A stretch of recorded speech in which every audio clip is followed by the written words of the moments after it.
I said to Wendy a few moments ago, I'm not here to talk about myself, I'm here to talk about the Veterans and People's Party.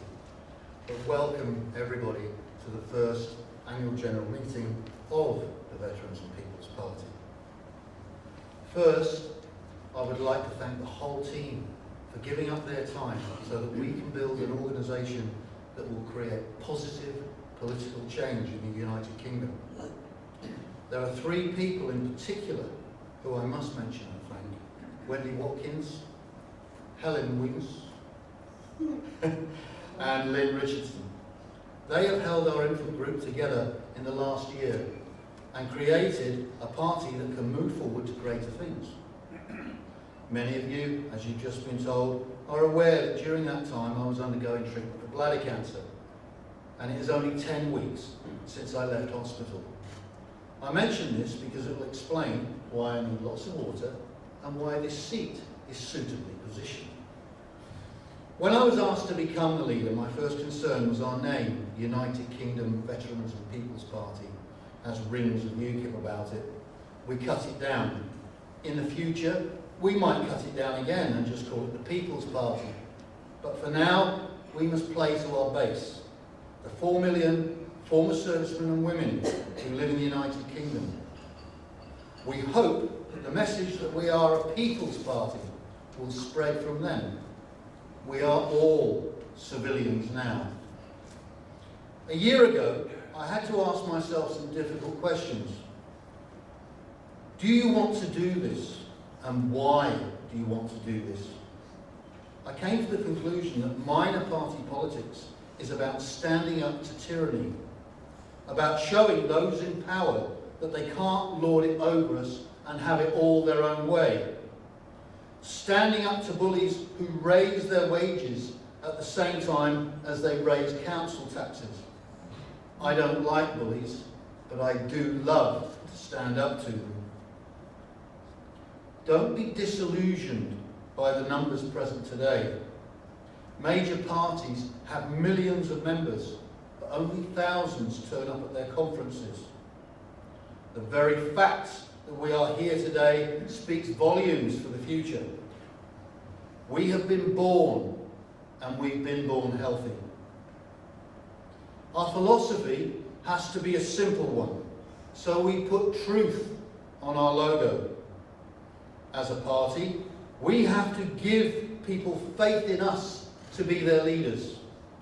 We must be truthful, honest, and decent. We must have values and standards. We don't have to know all the answers, but we do have to tell the truth. Naive? Perhaps. But I would rather do the right thing and set an example than do the wrong thing to obtain influence. We have to be virtuous. We have to make a clear divide between right and wrong. For too long, our people have been confused by left-wing postmodernists who claim that there is no moral right or wrong. Let me make it clear to you all, it is wrong to commit murder. It is wrong to break up families. It is wrong to leave people homeless. It is wrong to think that money cures wickedness. It is wrong to force people to say what you want them to say. It is wrong to steal people's stuff, and it is wrong to be weak and hope for the best. It will take a determined effort to make a difference and stand up for those who do not have the ability to stand up for themselves. It will take strength, courage, and fortitude. If we don't have standards of right and wrong, then we don't have a decent civilization. The book grows wider. The Conservatives balance the books by letting accountants play with the figures. Saving taxpayers' money is an excuse to make cuts. It is a deceitful lie. Gross domestic product as an example of how well our country is doing is a lie. Stock markets rising as a measure of our success as ordinary people is a lie. These lies make corporations happier, not working people.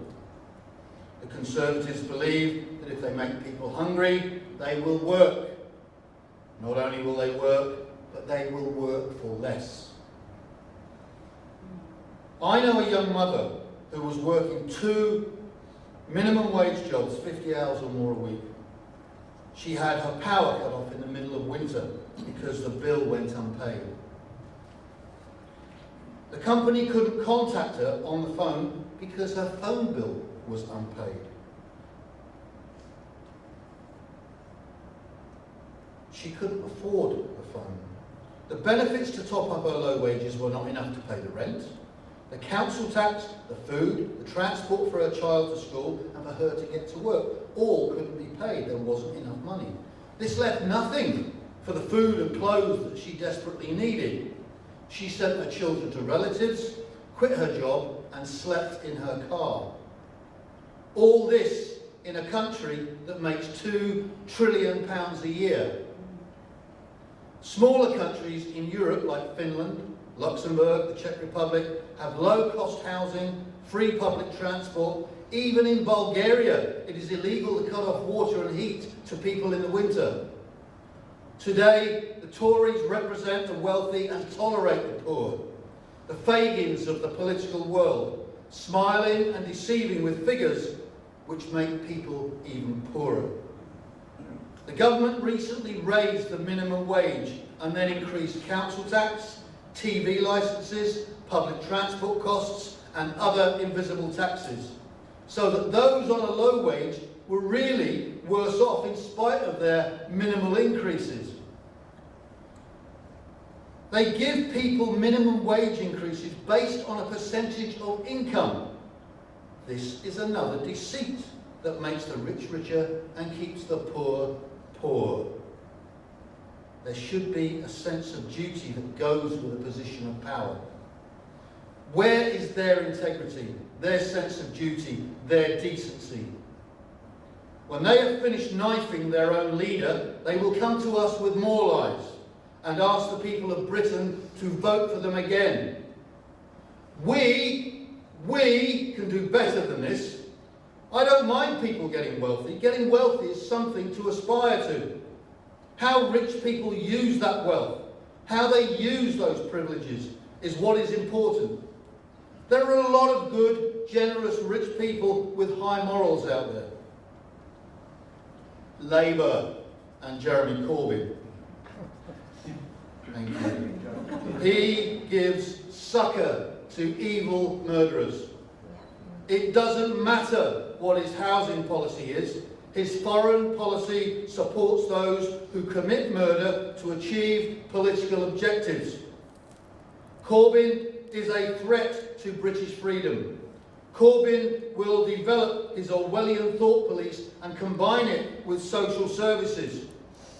If the British people allow Labour to govern the United Kingdom, then you can expect the knock on the door in the early hours for speaking your mind.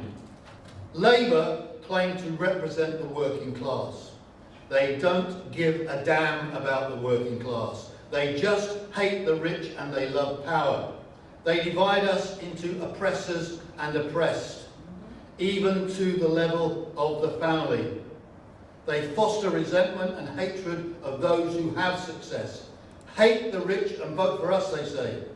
Corbyn represents the ideology of communism, an ideology that killed more people in the 20th century than the Nazis, an ideology that wiped out more than 100 million people in the Soviet Union and China, and still resonates in the Ukraine and North Korea today.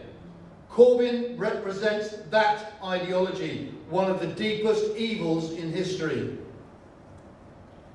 UKIP. Nigel Farage has walked away from UKIP and split his own vote. Without him, UKIP quickly swung to the right and became a front for the English Defence League. UKIP is now a front for any right-wing extremist who wants to blame foreigners for everything. UKIP is a nationalist movement, and just like Labour, there is an insidious madness at the end of their paths, where people will be arrested for what they think and for what they say.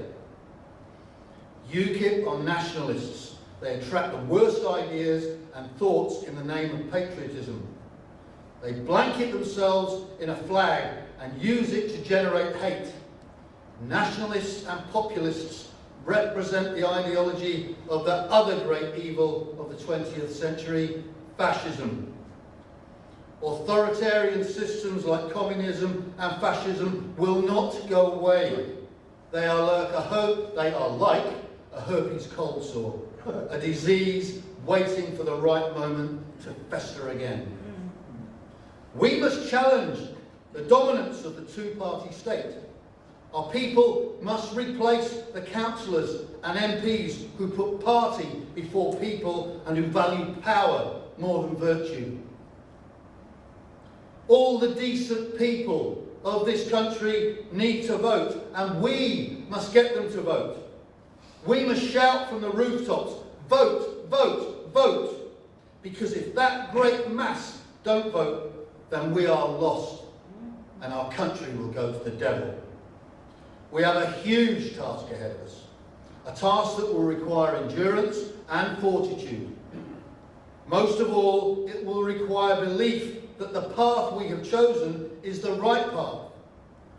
We have started our advance on Everest, and we must believe that we can get to the summit. I need people who are going to get us to base camp and beyond. It's not a game, it's a fight. If you're not prepared to take the bruises and the falls, then you're in the wrong party. Politicians have lost the faith of the people. Politician is a dirty word. To many people, it means liar, cheat, or crook. There are still three classes of people in the United Kingdom. The super class, which includes members of Parliament. The middle class, who manage quite well, have good jobs, and rarely have unmanageable debt. And then there are the great and ever-growing underclass. Some would say it's their own fault. Let me tell you, it is not all their fault. It is the fault of those in politics who are unwilling to create a society that will invest in them.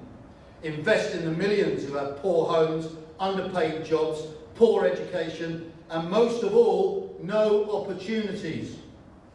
Those at the bottom of the heap feel helpless and voiceless. No matter how hard they try, they are worse off every year. They are fed up of the claptrap and blatant lies put out by the major parties who play games with numbers and convince people that they will be better off in the coming election years. People with no voice will shrug, give up and resent everything, or they will rise up and revolt against the authorities. We must give people hope and a voice. We must persuade them to take another path, the path to being heard through their votes. We must give courage to those who have no voice and belief, to those who can't be bothered anymore. If the people who don't vote voted for us, we would win control of this nation. The decent people of the United Kingdom need a voice, and we want that voice to be the Veterans and People's Party. There are so many parts of our published manifesto that are important. Mental health, the National Health Service, immigration, Crown immunity, Brexit, and many more.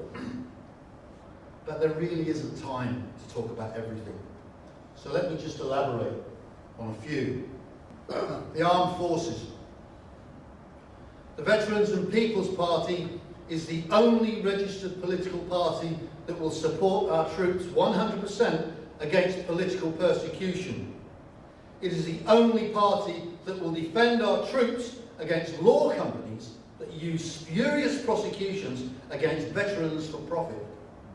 The Veterans and People's Party will fight to prevent funds being available to investigate the historical actions of British troops who fought against our enemies. We don't support murder. To murder somebody, there must be an intent to kill unlawfully. We simply don't support the political persecution of former soldiers who were under attack by murderers with clear intent 45 years ago or more. On another subject, our nation lacks tradesmen and skilled artisans. We have to import skilled people while we have an excess of unemployed young adults. We want the British Armed Forces to be dramatically increased in size so that it can once again be the skills engine of the nation. All outsourcing should be stopped so that the armed forces once again can train and provide engineers, cooks, drivers, plumbers, builders, electrical engineers, mechanics, medics, and so on. An expanded armed forces can provide opportunity and skills for young people. This is an investment in the future. Opportunity and skills for young people. Recent governments consider the armed forces to be a huge expense with no return on the money. I disagree. The armed forces are an investment in our youth, in our skills base, and in the future of our nation. Given the opportunity to learn and serve, our young adults would eventually leave the military, work for themselves, start businesses, and become positive role models, like many of you sitting here today. Give adults the dole, and you will feed them for a week. Give the youth of today skills and trades, and you will feed them for their lives. We have a generation of young people who have no meaning to their lives. They are absolved of all responsibility. They do not experience risk. They do not experience decision-making. They don't get chastised for being wrong. Their lives, in many cases, are full of sympathy and excuses. We are raising a generation of Peter Pans who will never grow up, never take responsibility, and never be capable of functioning alone. The state classes a person as a child until they are 18. Young adults don't want that. They don't want to be kids. They want a lot more. Our youth are brought up without failure or with total failure. Excuses are made for those who fail rather than the offer of alternatives. If we don't create hierarchies of competence, then we place the future in the hands of incompetence. We have that's a good word. We have academies of excellence for sports, but left-wing MPs resist schools of academic excellence.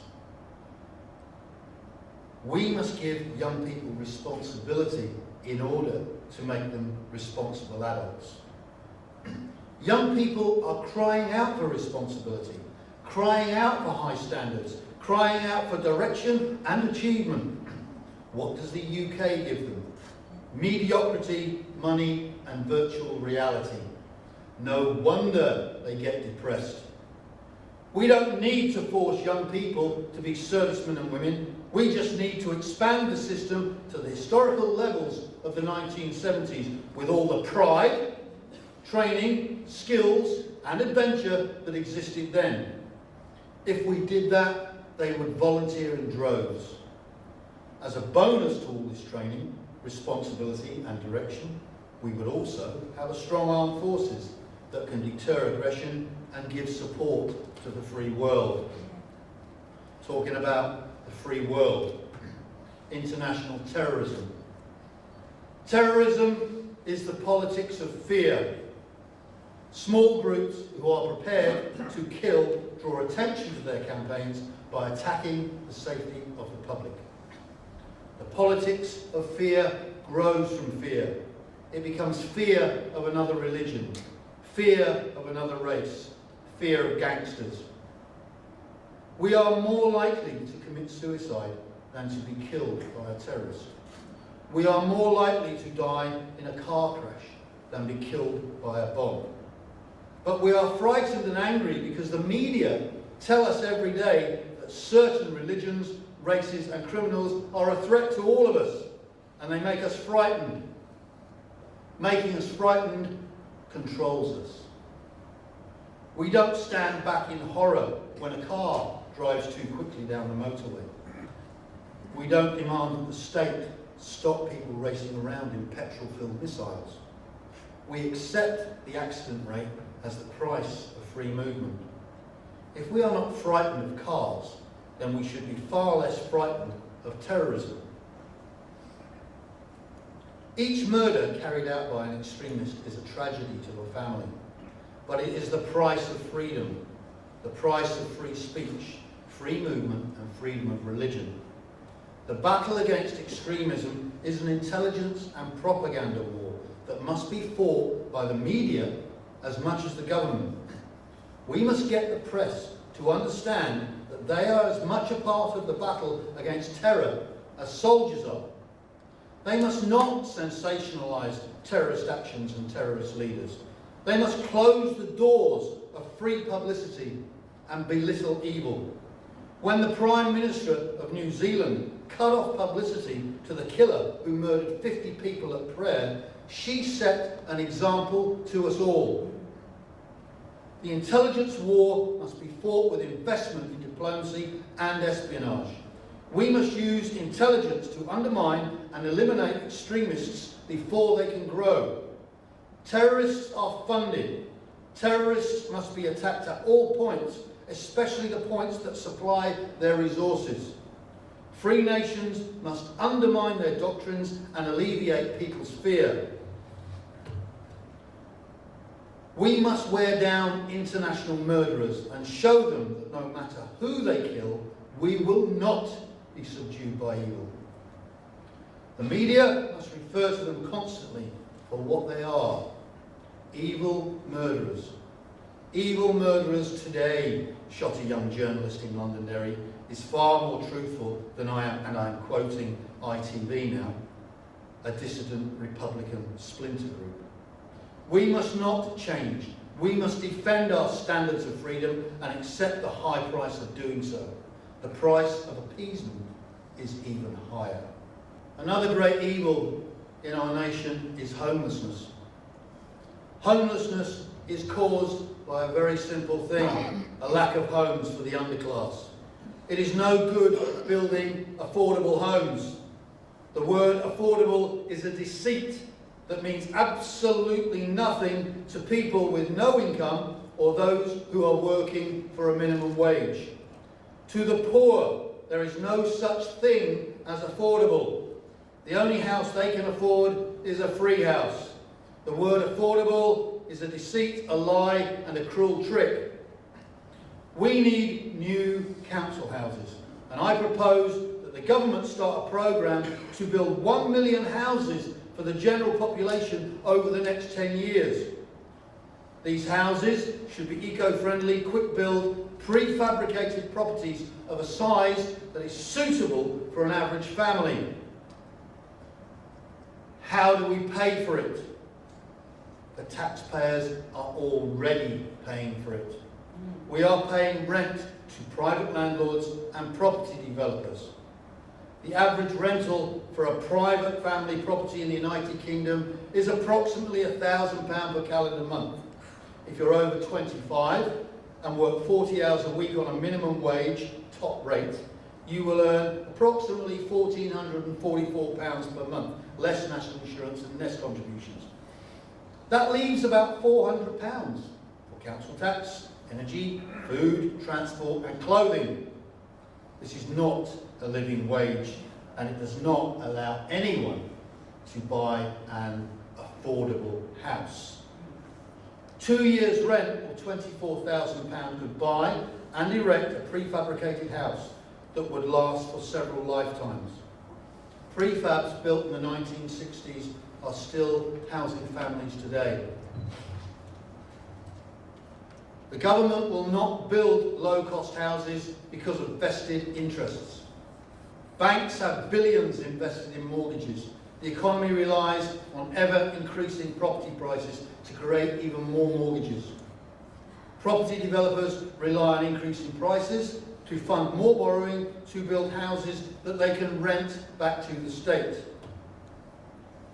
These financial institutions do nothing for the people. They just maximise profits for shareholders. If we give a person a safe, secure home, then we increase the chances that they will become useful, productive members of society. It can be done and it should be done. It's been done before. Rules. Let's talk about rules. The most dangerous and insidious branch of political correctness today are social services. They are the most highly trained and funded thought police in British history. They follow rules that are capable of convicting 100% of the population of some aspect of abuse. What parent doesn't shout at their kids? Once again, the politics of fear. Fear of suspension. Fear of losing your kids. Fear of the knock on the door. In our brave new world, a child is reported and investigated because the mother slapped the child's leg. The teacher who asked the child what happened had to follow the rules and report it. The head teacher had to call social services. The social worker had to make a report. An investigation had to take place. The child had to be fostered. The police had to investigate and perhaps give a caution for assault. When it got to the family court after 6 months, the child is being offered for adoption. The court hears that the child tried to step out in front of a bus and the parent reacted in fear and with a desire to protect the child. The parent has had a breakdown and has lost her job and her home. The child cannot return to the mother because there is no home for the child to return to. The child is adopted. In this short narrative, based on a true story, how many people were just following orders? How many institutions had no discretion? At no time in this story is there one individual who refused to proceed with the rules on the grounds that they were wrong and damaging. How much damage was done? Our institutions are now full of people who are only obeying orders. Soldiers are supposed to know what an unlawful command is and to disobey. We, as a people, must also understand what an immoral command is and have the courage also to disobey. This is but one example of a terrible, pervasive evil that is an increasing part of our institutions. Less individual responsibility destroys morality. Officials fill in forms and pass them on, regardless of the effects they have on other human beings. Reduce a single mother to homelessness by cutting housing allowance. Not my problem. I just click here and send it on. Deport a Jamaican who has lived in the United Kingdom for 50 years. Not my problem. It's a Home Office decision. Why? Because they're only obeying orders. Because there is not one virtuous man or woman prepared to stand up and say, no, this is wrong. It's not that people have forgotten how to be good. It's more the case that bureaucratic rules won't let them be good. Where are our virtuous men and women? Where are the people who will speak out and challenge immoral laws and immoral rules and immoral policies? We must do better than this.